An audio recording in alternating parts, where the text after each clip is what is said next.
Hello बच्चों, स्वागत है आपका मेरे यूट्यूब चैनल में। तो उम्मीद है आप सभी अच्छे होंगे बच्चों।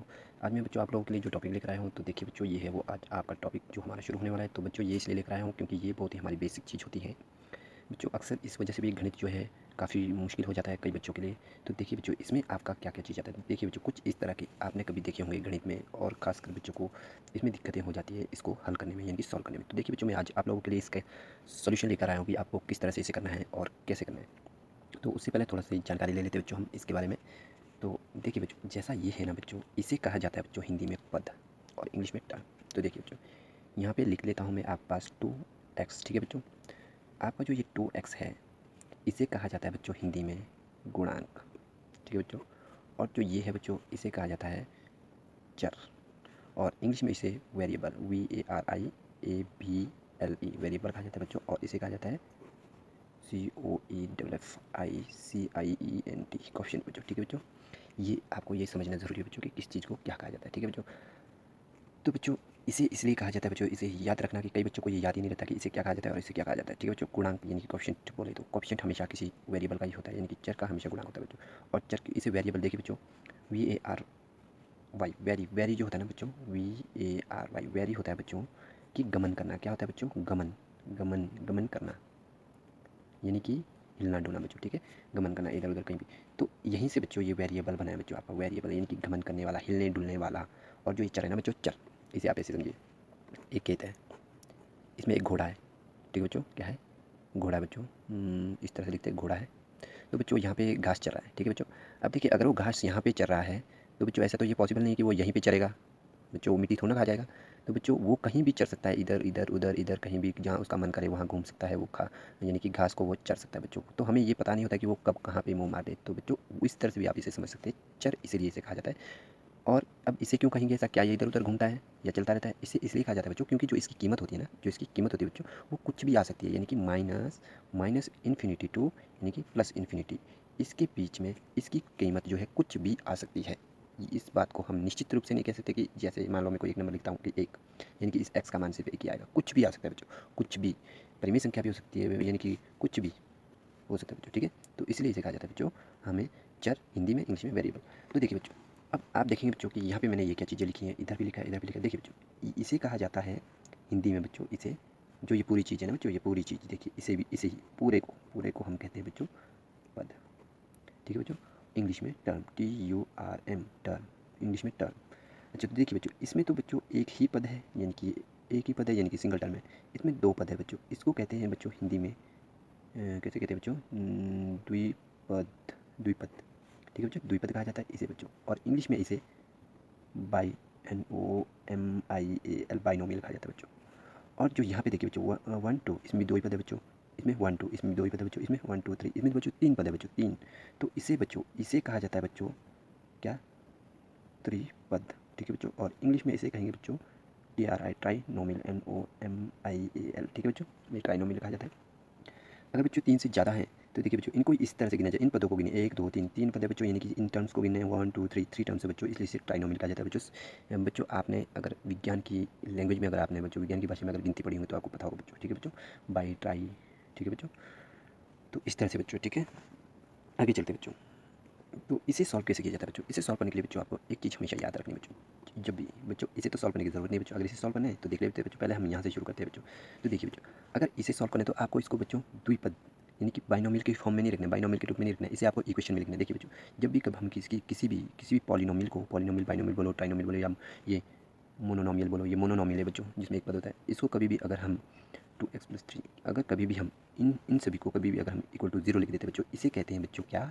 समीकरण, समीकरण बच्चों, इंग्लिश में कहते हैं इक्वेशन, EQUATION, इक्वेशन कहा जाता है बच्चों। तो इसे सॉल्व कब करना है बता, देखिए बच्चों, इसका एक जनरल सा तरीका लिया जाता है, यानी कि इसका एक नमूना। तो देखिए यहाँ पे, देखिए बच्चों, AX+B इक्वल टू 0, जब कभी भी अगर इसको सॉल्व करना है बच्चों, चाहे कुछ भी हो जाए, कितनी भी बड़ी मुसीबत आपके पास क्यों ना जाए, बस आपने तब तक सॉल्व करना है जब तक आपके पास AX इक्वल टू भी आ जाए, इस तरह का ना आ जाए। जब इस तरह का आ जाता है ना बच्चों, उसके बाद बस एक स्टेप करते ही आपको आंसर मिल जाता है। जैसे यहाँ पे करें एक्स का मान निकालना है। देखिए बच्चों, आंसर किसका निकालना होता है? इसको अगर सॉल्व करें बोलते हैं तो किसके लिए बच्चों? बस आपको कुछ नहीं करना है, कोई नहीं बताएगा आपको कि क्या करना है, आपको यहाँ देखना है क्या है, बस इसका मान आपको निकालना है, यानी कि इसका वैल्यू आपको निकालना है।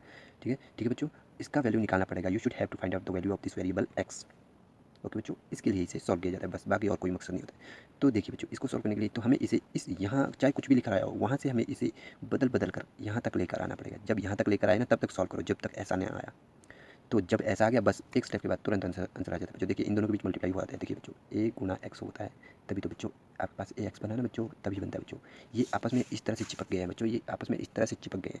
ऐसा नहीं कि ये कोई गोंद लगाकर या फेविकोल लगाकर चिपके हैं बच्चों, इनके बीच में मल्टीप्लाई ऑपरेट हुआ है, ये मल्टीप्लाई हुआ है तभी ये चिपके। तो इसे हम बच्चों अगर ये 2 गुना 3 होता तो हम डायरेक्टली 6 लिख लेते।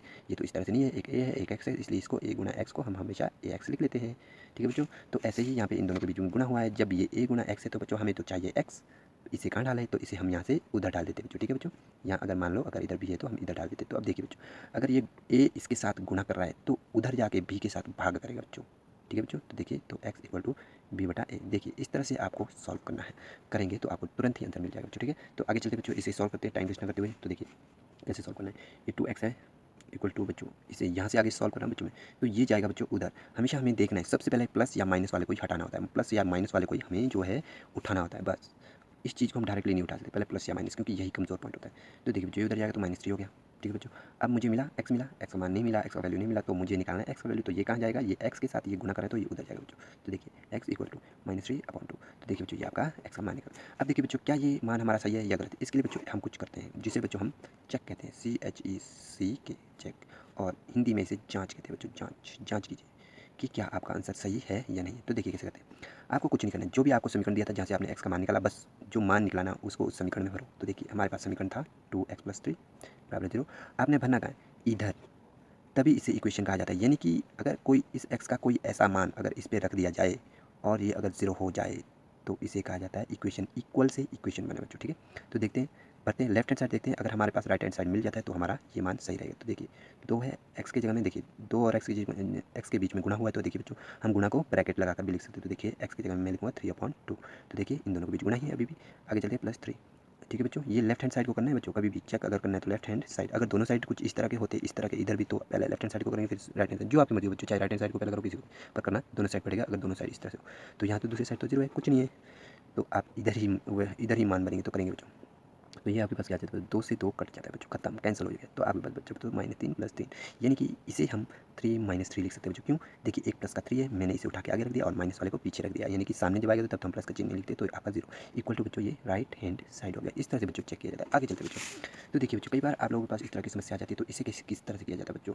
तो इस तरह से करने के लिए बच्चों मैं आपको इसलिए ये करा रहा हूँ बच्चों, क्योंकि आगे जो हमारे पास होने वाला बच्चों, जो आगे हम करेंगे सॉल्व करेंगे क्वेश्चन बच्चों, वो इससे भी बड़े बड़े हो सकते हैं, हाई लेवल के हो बच्चों। तो इसलिए ये समझना जरूरी है, बहुत ही बेसिक चीज़ है। तो आपको किस तरह से क्या करना है, कैसे जमा घटा करना है, इधर उधर किस तरह से ले जाना है, तो देखिए तो इसे करते हैं बच्चों।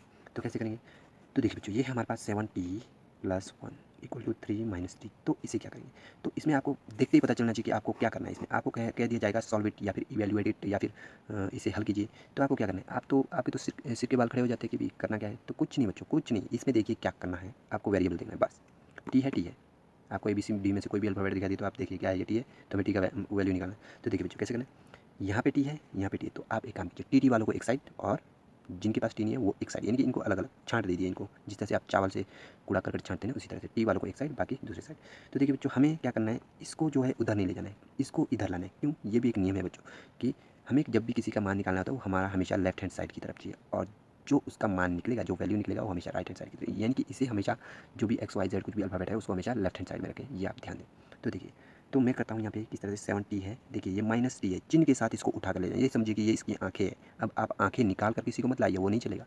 तो आप समझ लीजिए कि ये इस टी की आंखें है, तो आंखों के साथ ही लेकर आना है इसको। तो आप देखिए यहाँ पे जब ये माइनस वाला इधर आएगा तो ये प्लस बनता हुआ आएगा। ठीक है बच्चों, आगे चलते हैं, इधर 3 है और जब ये उधर जाएगा तो देखिए बच्चों ये यहाँ पे प्लस है, तो परे जाके यानी कि दूसरे साइड जाके ये माइनस का 1 हो जाएगा। तो देखिए कैसे होगा, 7 और 1 8 हो गया बच्चों। देखिए कैसे, इसमें अगर टी आप कॉमन निकालते हैं, ये भी कॉमन निकालना भी आना चाहिए बच्चों, यानी कि इसका गुणनखंड, यानी कि सॉरी गुणनखंड नहीं, इसे कहेंगे कॉमन निकालना, मतलब उभयनिष्ठ। तो देखिए बच्चों ये 7t है + t है, देखिए इससे अगर आप कॉमन निकालें, देखिए ये 7 क्या दे सकता है, टी दे सकता है, ये क्या दे सकता है, ये भी टी दे सकता है। तो आपके पास यहाँ बचेगा बच्चों 7 + 1 और टी यहाँ पे कॉमन आ जाएगा। चाहे तो इस टी को यहाँ पे लिखो, चाहे तो यहाँ पे कोई फर्क नहीं पड़ता, इस तरह से भी लिख सकते हैं टी 7 + 1। ठीक है बच्चों, इस तरह से ये हो जाता है बच्चों कितना, 7 और 1 8 टी। ठीक है बच्चों, इस तरह से। टी गुना होगा, ये 8 हो जाएगा तो टी उसके साथ गुना होगा, 8 गुना टी 8 80।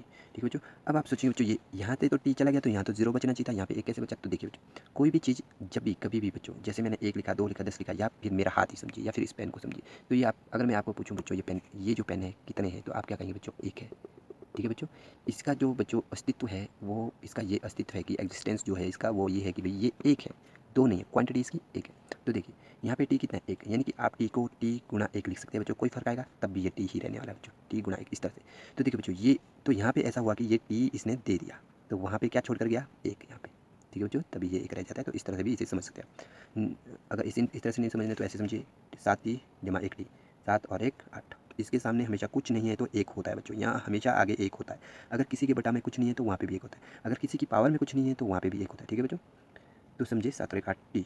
तो आगे चले बच्चों, ये बना 4, तो आपको क्या निकालना है बच्चों? टी मिला? नहीं मिला, तो आपको अब करना है बच्चों, टी को यहीं पे रखना है। ये 8 कहाँ जाएगा? इसके साथ अगर 1 गुना हो रहा है तो बच्चों, अगर ये चीज़ जो है टी जो है बच्चों, यहाँ देखिए टी के साथ अगर 8 गुना हो रहा है तो बच्चों देखिए, तो ये परे जाके यानी कि उधर साइड को जाके बच्चों, उधर साइड जाकर ये डिवाइड हो जाएगा, 4 और बटा 8। तो देखिए 4 कम 4, 4 दूना 8। ठीक है बच्चों, तो आपका टी का वैल्यू क्या है बच्चों? 1/2। तो इस तरह से बच्चों आप कर सकते हैं, और चेक भी आप इसी तरह से कर सकते हैं। कैसे करेंगे बच्चों चेक? जिस तरह से हमने यहाँ किया था। आप समीकरण ले लेंगे, समीकरण कौन सा लेंगे? अभी आप समीकरण लेंगे बच्चों ये वाला, ना कि ये वाला। अगर बच्चों अगर आप ये वाला लेंगे तो ऐसा नहीं कि आप गलत करोगे, बिल्कुल सही होगा, पर आपको ये सब कैलकुलेशन करनी पड़ेगी बच्चों फिर से। इसलिए आप ये वाला ना लें, यहाँ पे लें, यानी कि लेफ्ट हैंड साइड में आप भर दें और राइट हैंड साइड के इक्वल आए तो ठीक है। तो देखिए अब देखते हैं हम CHECK, यानी कि जाँच हमारे को करनी है बच्चों। तो देखिए जाँच करते हैं, क्या करते हैं? जाँच। यहाँ पे लिखते हैं बच्चों हम क्या, ये है 8t बराबर 4, यानी कि हमें t का मान भरने पर यानी कि 4 आना चाहिए। आता कि नहीं देखते हैं, लेफ्ट हैंड साइड को करेंगे हम पहले, लेफ्ट हैंड साइड। तो देखिए हमारे पास क्या है, 8 टी की जगह में क्या लिखना है मुझे? देखिए बच्चों, टी का वैल्यू क्या है यहाँ पे? टी 1/2, तो मुझे लिखना है 1/2। तो देखिए बच्चों क्या आता है मेरे पास, 2 एकम 2, 4 दूना 8, बस कट गया, 4 एकम 4 यानी कि 4 equal to right hand side. ठीक है बच्चों, तो हम कह सकते हैं कि हमारा जो आंसर है, ये जो आंसर हमारा आया है ये बिल्कुल सही है, इसमें कोई दो राहें नहीं है, आपको डाउट करने की ज़रूरत नहीं। तो इसी तरह बच्चों आगे चलते हैं बच्चों, जो यहाँ पे है बच्चों, इस तरह के को किस तरह करेंगे बच्चों? जैसे T1 अगर इस तरह से कि अगर आपके पास सवाल आते हैं तो कैसे करेंगे? तो देखिए इस तरह का होगा तो आपको कहा जाएगा सॉल्व कीजिए, तो आप कंफ्यूज आप कैसे करें? इस तरह का था तो हमने टी वाले एक साइड बाकी उस साइड किए थे और हमें टी का मान निकालना है, तो इसमें किसका मान निकालना है? तो बच्चों घबराइए मत, आपको किसी का मान नहीं निकालना, आपको सिर्फ सॉल्व करना है। तो देखिए इसमें क्या सॉल्व करना है, तो हम आगे चलते बच्चों, थोड़ा सा आप इधर देख लीजिएगा। तो देखिए तो इसे हम करते हैं 5z माइनस एक्स बराबर है x प्लस 2z। तो देखिए बच्चों, इसे अगर कहा जाए सॉल्व करना है तो क्या करना है? आपको पता है इसमें किसका मान निकाले? नहीं निकाल सकते, अगर कोई एक चीज़ होती तो निकाल लेते। तो ये क्या है? तो देखिए इसमें किस तरह से सॉल्व करना है, अगर इसे हल करना है तो आप इस तरह से करें बच्चों, जो एक जैसे उन्हें एक साइड लेकर आए, जो आपका मन करे। तो मेरा करता है कि 5z को यानी कि z वाले को मैं इधर करूँ, तो इस 2z को भी इधर लेके आऊँगा तो ये -2z बनेगा। ठीक है ना बच्चों, यहाँ देखिए यहाँ प्लस का है, जब ये बराबर है कि इधर आएगा तो माइनस का बनेगा। अब मैं बराबर है लगा लेता हूँ, इक्वल लगा लेता हूँ। तो देखिए ये x वाले को उधर ले जाइए, तो यहाँ पे ये तो इधर आ गया, यहाँ पे रहा था आपका 9x बचा, ये तो उधर आ गया, तो ये कहाँ गया? ये तो यहाँ पे लिखा नहीं, तो ये उधर आ जाएगा, तो ये आपका बनेगा प्लस x। तो देखिए बच्चों ये आपके पास क्या बनता है, 5 में से 2 गए। देखिए z दोनों के पीछे z को भूल जाइए, सेम है, z की पावर एक, तो 5 में से 2 गए तो आपके पास 3 बचा बच्चों, और z को जोड़ देना पीछे। और ये 9 है, 9 में इसके सामने एक होता है ना बच्चों, 9 में एक ढाला तो आपके पास 10 हो गया, और x भी जोड़ देना। तो बच्चों यही था आपका इसका आंसर जो आपको निकालना है। ठीक है बच्चों, बस यही इसमें सॉल्व करना होता है। अगर आपके पास मान लो ये x ना होता तब तो z की वैल्यू निकाल सकते थे, अगर मान लो z नहीं होता तब आप x की वैल्यू निकाल सकते थे। इसमें 2 चर आ गए तो इसका हल यही होता है। क्वेश्चन खुद बताता है कि आपको करना क्या, कोई नहीं बताएगा आपको क्या करना है। तो इसी तरह से देखिए बच्चों, यहाँ पे अगर और है बच्चों एक, यहाँ पे तीसरा वाला लास्ट में 11x + 9y - 6z। तो बच्चों ये आपके लिए बच्चों सेल्फ प्रैक्टिस के लिए हैं, ये आप खुद करें और आप मुझे कमेंट में इसका आंसर लिख कर भेजें। ठीक है बच्चों, ये आपके लिए मैं होमवर्क देता हूँ बच्चों, ये आपको प्रैक्टिस करना है, खुद से करना है। ठीक है बच्चों, तो धन्यवाद, बाय बाय।